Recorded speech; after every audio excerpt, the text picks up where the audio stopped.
dando andamento para o nosso curso de metodologia de ensino de história, vocês leram o texto da professora Hilary Cooper, que vai trabalhar especificamente com as séries iniciais, né? Pensando como ensinar história para as crianças pequenas, né? E por isso o texto dela é tão importante para o andamento do nosso curso. Uma das coisas mais importantes que a professora diz lá no texto é que quando nós vamos ensinar história, é importante que a gente considere os interesses dos alunos, é importante que a gente vá do mais simples para o mais complexo, que a gente encontre formas de ensinar o passado que fujam daquela perspectiva única e dada, e que a gente estimule os estudantes a aprenderem o passado de forma mais ativa, não é? Que eles estejam envolvidos no processo de investigação, de análise das fontes e de crítica dessas fontes. Quando ela faz a pesquisa dela com as crianças pequenas, ela vai perceber e refutar, inclusive, os argumentos de que as crianças não têm capacidade de pensar sobre o tempo, ou discorrer sobre o tempo. É verdade que as crianças menores, elas têm dificuldade de organizar a passagem do tempo de forma cronológica e bem organizada como nós mais velhos temos, né? Ou nós fazemos. Então, muitas vezes você pergunta para uma aluna, para um aluno ou para uma aluna, quanto tempo se passou? E aí ele responde 300 anos. Mas ele exatamente não sabe quanto significa 300 anos, não é? Ou você pergunta para ele quantos anos ele tem, aí ele diz 6 anos. Então, quanto tempo você nasceu? Ontem. Então, entre ontem, 6 anos, hoje, essas categorias de tempo, elas são um pouco confusas para as crianças menores. Então, trabalhando com as séries iniciais, nós temos que ter bastante cuidado no trabalho com o transcorrer do tempo, com essas noções de tempo, mas isso não significa que nós não devemos trabalhar, muito pelo contrário, né? Justamente no trabalho com as crianças menores e nas séries iniciais, que a gente tem que adotar estratégias para que eles vão se desenvolvendo e percebendo a complexidade da passagem do tempo e dessas categorias como mudança, continuidade, ruptura, não é? Que são categorias relacionadas justamente a essa questão do tempo histórico, não é? Pensando nisso, a professora Cooper, ela inclusive propõe algumas atividades ou algumas estratégias que podem facilitar o trabalho do professor. Então, nessa aula, basicamente, eu quero destacar algumas dessas estratégias, não é?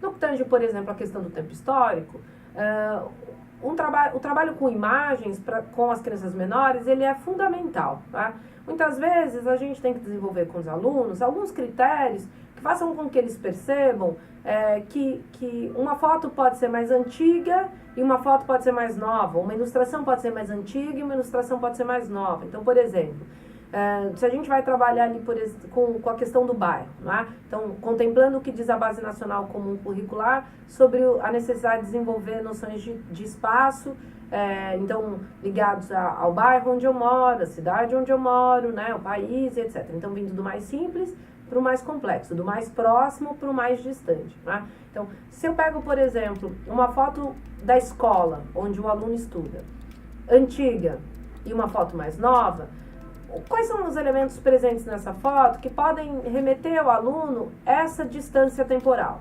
Então, uma foto mais antiga pode, por exemplo, ter um modelo de telefone que já não se usa mais. Uma foto mais nova pode ter um celular. A percepção dessa mudança tecnológica, dessa presença desses dois artefatos, pode ser um elemento, por exemplo, que ajudaria os alunos a perceberem essa noção de tempo. Não necessariamente eles vão ter clareza do quanto se transcorreu entre uma foto e outra. Mas nós ali estamos trabalhando esses conceitos, antigo, novo, mudança, permanência, não é? Então, na análise na comparação entre essas duas fotos, por exemplo, nós podemos questionar os alunos sobre o que se manteve, o que mudou, não é? Materiais que já não se usam mais, materiais que eram utilizados no passado, né? Então, essa problematização, esse questionamento, né? A percepção dos detalhes nas imagens pode justamente contribuir para o desenvolvimento dessas noções, tá? Assim também nós podemos trabalhar com fotos de família, tá? Então, se nós pedimos para os alunos trazerem fotos antigas dos seus familiares, nós também podemos apontar, indicar, problematizar, né, instigá-los a perceber nessas imagens, nessas fotos, permanências e mudanças. Né? Então, essas duas categorias, elas fazem parte do conhecimento histórico.